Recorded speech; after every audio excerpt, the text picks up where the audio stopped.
Ladies and gentlemen, welcome to a pre-race edition live just outside the Nashville Superspeedway for today's race. This is a very interesting predictions video. For one, can't live stream. I'm actually going to the track early today because there is qualifying and practice this weekend. Obviously, they already had practice, but qualifying is at 10 a.m. in the morning, so wanted to make sure I got up early today to get to the track before that starts. Also, got some Bojangles for breakfast here, munching on that on the way to the racetrack, but I'm literally like maybe 3 minutes out, so I'm pumped up for today. Hopefully you guys are too. If you see me at the Nashville Superspeedway today, say hi. I'll have this Ryan Blaney shirt or hat on with the Ryan Blaney shirt on, 2019 playoff shirt. It's got the PPG paint scheme on the back of it. But regardless of the fact, again, I'm pumped up for today, but I'm here to give you guys some fantasy advice, some drivers to look out for, some drivers that could be potential sleeper picks to getting very good runs today. Maybe drivers that you wouldn't expect to run at the back on a weekly basis, probably going to run at the back today. Don't have the 3-3-3 like I usually do. I don't want this video to be too long, especially because it's going to be me rambling with very little edits going along with it. And also, I'm literally holding my camera up with my one hand because it does not want to stay up above the dash, high enough above the steering wheel. So there might be a little bit of a camera shake with that too. Regardless of the fact, we're going to get right into the picks. Drivers to stay away from in your fantasy lineup today. This is a driver I've been harping for a while that has just not looked great. Brad Keselowski. I know he finished second in the All-Star race last week. It was a non-points race. And remember, he was only running second because of the fact that caution came out in the middle of green flag pit stops in the second to last segment. It's so hard to pass at Texas, especially with the high downforce, low horsepower rules package. And that did not help drivers trying to get around Keselowski late, and that's why he was able to hold on to his track position and finish second despite challenging for the lead. Well, did have the lead there on the race start before that, towards the end of that second to last segment. But regardless of the fact of that, he's only got 2 top 10s in the last 11 races. Not very good. It's been 7 races since his last top 10 finish as well at Kansas. It would be 7 after today. 6 races since his last top 10 finish at Kansas. It has not been a great season for Brad Keselowski. He's only got 5 top 10s on the season. He has not been in the top 10 in my power rankings list in a while if you watch the post-race edition of the NASCAR Fantasy Podcast. So I don't expect Keselowski to run fast this week. He was also very, very slow in practice. He was outside the top 20, outside the top 20 and 10-lap average speed. And there were about 30 cars that ran 10 laps consecutively on the racetrack in practice, and he was outside the top 15 in overall practice speed as well. So Keselowski unloaded slow. That team has just been slow. They've been lacking behind Logano and Blaney in the Penske bunch, so I don't expect him to run well. Kyle Busch kind of disappointed me a little bit. I'm not going to put him in the don't-haves because I think KFB can wheel that race car to a top 10, but he does not look that fast this weekend. He also was pretty much outside the top 10 in 5-lap average and the normal lap average. He did win the Xfinity race yesterday, and there was practice and there will be qualifying today, so it'll be interesting to see where he qualifies. So I'm going to pump the brakes on that yet. Usually I wait till after qualifying to do these, but at the same time when I'm actually at the racetrack, I'm not going to be able to live stream for that sake of things. So regardless of the fact, I think Kyle Busch, might want to pump the brakes on him, see where he qualifies first. That could definitely help as far as stage points on how these stages are split up here today. Another driver, I should say that should be all for the don't-haves. The sleeper picks.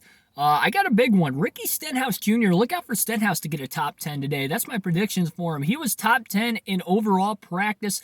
He was also in the top dozen. He was 12th in 10-lap average of, again, roughly 30 drivers that had 10 laps consecutively on the racetrack. Look out for Stenhouse. That 47 team looks fast. Now, they haven't ran that well compared to how they did at the start of the season, but the 750 horsepower tracks have been the tracks that he has performed better at than the other racetracks, not including the road course, the ovals with the 750 package. And that seems to be where Stenhouse has really picked up the game this year. He's still looking for his first top 10 outside of Dirt Bristol, but we'll see what he can do here today with this high horsepower package. I expect Stenhouse to not necessarily compete for the win, but again, my predictions for him are a top 10 finish. So look out for Ricky Stenhouse Jr. You got to look out for the Hendrick bunch as far as the must-haves. Honestly, if you have all 4 of them on your team, you might as well start all 4. Start off with Alex Bowman. Bowman won the last race on concrete at Dover. And that I think is going to help him with this race. Also won at Richmond this year, another 750 horsepower racetrack, even though that's really the only similarity between Richmond and Nashville is the package itself. But I think that's going to help out Alex Bowman. I think he has been one of the best outside of Kyle Larson as far as the 750 package goes of the Hendrick bunch. And speaking of Kyle Larson, he was fastest in practice. He had the fastest 5-lap, 10-lap, and 15-lap average in practice. Kyle Larson is a beast, I'm telling you. He'll likely qualify towards the front. I'm expecting all the Hendrick guys to really qualify up there, especially inside the top 10. And I expect 3 of them to be in the top 5. Bowman, I'm a little leery on qualifying right now because he hasn't shown the pace of speed that the other 3 Hendrick guys have had of Elliott, Byron, and Larson. They were all 1, 2, 3 in practice. They only had the 1 practice session, but expect those guys for sure. And then Bowman, just with the track success he's had at these kinds of racetracks this year, to run up there as well.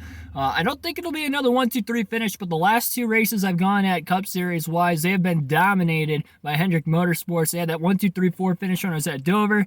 Larson led over 300 laps in the Coke 600, and Byron and Chase Elliott were not far behind him, second and third for most of the race too. So, just maybe with that sake of things, probably going to see another Hendrick-dominated performance today.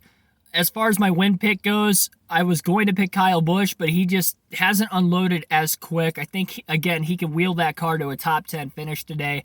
But Kyle Larson's my pick to win. My only 2 picks I've had correctly this year were Larson winning both last week in the All-Star race and the Coke 600. So after starting the year, 0 for 14, I've gotten 2 of the last 3 right. I'm looking to go 3 for 4. I think Larson keeps that hot streak alive. And it'll be back-to-back Cup races. I'll see Kyle Larson win a race as well. So, man, he's just going to be tough to beat. And the main thing is track position's always the name of the game in any kind of racing. And I've noticed too with the Coke 600 and with Dover is that nobody can get around Larson on these restarts except for maybe Chase Elliott. Or I should say the only way to get around Larson is really on these restarts. Once they get into that green flag run, he is unbeatable. He's going to put a beating on the field today. I would be surprised if he did not lead over half the race, if he qualifies well at least. And especially if he qualifies on the front row, I guarantee he's going to lead over half the race. That means 150 of the 300 laps at least.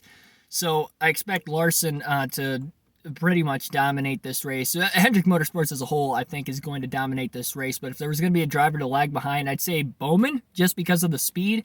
But again, we know his pit crew's fast, and we know that he also has been fast on the 750 horsepower tracks. But I'm going to say Kyle Larson is my pick to win.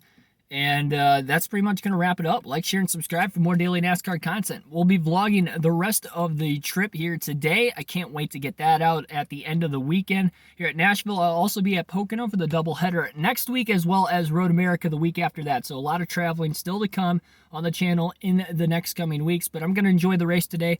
Race is on NBCSN, for those of you wondering, 3:30 Eastern Standard Time, 2:30 Central Time.